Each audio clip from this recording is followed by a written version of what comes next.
আমরা কোন একটা সময়ে বসবাস করতেছি ভাই। এই যে দেখেন, গতকাল রাজবাড়িতে নুরা পাগলার লাশটা কবর থেকে তুইলাই না খুলনা মহাসড়কের মাঝখানে পুরা দিল ইমান আকিদা রক্ষা কমিটি, এই ব্যানারের লোকজন।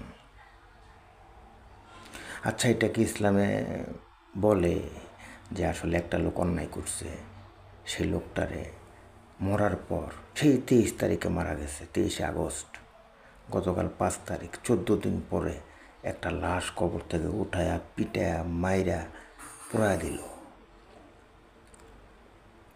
এরকম ঘৃণ্য অমানবিক কাজ হইতে পারে ভাই? লোকটা অপরাধ করছে, নিজেকে ইমাম মাহাদি দাবি করছে। মরার আগে লোকটারে পিটাইতেন, মরার পরে তো কিছু থাকে না, কিছু থাকে মরার পরে। তারপরও 14 দিন পরে লাশ কবর থেকে উঠায় মাইরা পোড়ায় দিল। অবাক করা বিষয়টা দেখেন,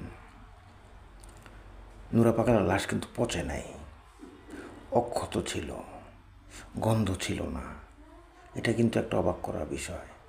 সেটা মহান আল্লাহ পাক রব্বুল আলামিন ভালো জানে, সে ব্যাপারে আমি জানি না, বুঝি না, মন্তব্য করতে চাই না। কিন্তু এই নির্মম অমানবিক ঘৃণ্য একটা কাজ এই সভ্য সমাজে এখনো হয়, এটা ভাবা যায়?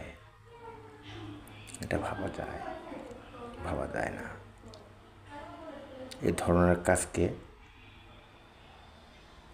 ঘৃণার সাথে নিন্দা জানাই এবং এই কাজে যারা জড়িত সবার আইনানুগ শাস্তি দাবি করছি। এগুলা ঠিক না। মরার পর কিছুই থাকে না। উপরালা আছে তো, ওই যে পরপারে আখিরাতে বিচার করবে না? মরার আগে বিচারটা করতেন। কবর থেকে লাশ তুলা পিটায়া পুরা দিতে হইব? এটা কোনো কাজ? 40 বছর বয়সে দাঁড়ায় আছি, এরকম ঘটনা শুনি নাই ভাই কোনো দিন।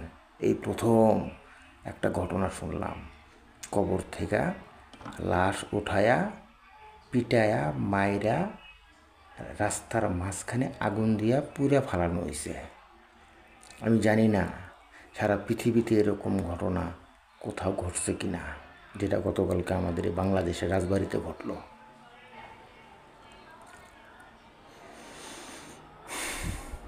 কিচ্ছু বলার নাই।